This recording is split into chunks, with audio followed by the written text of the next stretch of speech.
I was really excited. I had such a good time on the first movie, and then I ended up having an even better time on the second movie. So I'm very, very happy to have been asked back. I think the nativity scene, it's pretty long and has a lot going on in it, but it's pretty fun. I get to wear a beard, which is always exciting. And I think that, I don't know, the whole movie sort of lends itself to this Christmassy feeling with decorating the house and being at a cabin in the middle of the snow, and all that kind of stuff is to me what made a Christmas movie exciting, was being able to see those kinds of things. So that was really fun to be in that environment. I think there's so much pressure on the holidays that people are sort of in a pressure cooker, and crazy things end up happening. There's so much expectation on people. And I think the idea behind family and having a together Christmas, even though people may not be together anymore, is a beautiful idea in theory, but people can relate to that actually not not going so smoothly in reality. Oh, there's a lot of things that I love about it, but it feels really good to be able to laugh. I have to say, things can get pretty heavy out there, so it's really nice to be able to just sit down and have a laugh, and have, be able to take younger people to the movie. And I remember the first movie, a lot of people said, my whole family went and saw it.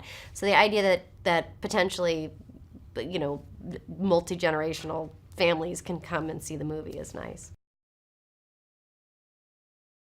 We all had a great time. I mean, we were together so much of the film, and we were all in that cabin, and the games worked, so we could all play the games. I played a lot of bubble hockey. I got pretty competitive.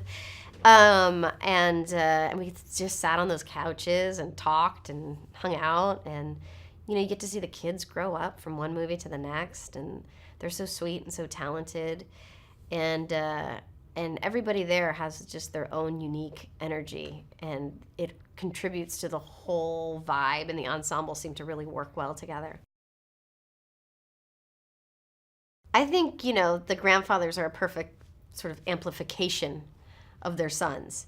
And so they're an exaggerated version of the characters you sort of get to know in the first movie. And I think that's what's great, because Dusty and Brad have sort of transitioned into a smoother relationship.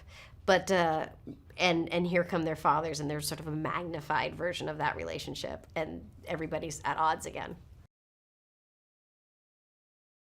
I had so much fun being in the middle of them in the first movie, and then to come into this movie and be in the middle of of them and their fathers, and Alessandra and the kids and another kid and another kid. It just, I don't know, it just had a really good feel, and working with Will and Mark is so fun because they have such distinct energies too, and then to be the voice of reason when those two start spinning out of control. I mean, I think she says, okay, we don't have to circle the wagons every time something happens, which I think is probably something that Sarah's had to say to them 100 times before.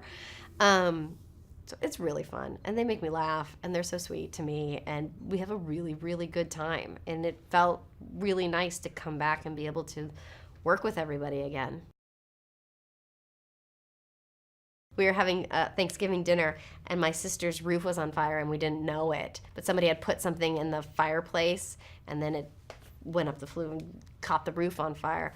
And a neighbor came driving over in a kid's bike, and said the roof is on fire. And luckily, it was very dramatic at the time, but luckily everything turned out to be okay. But that's probably one of my crazier stories.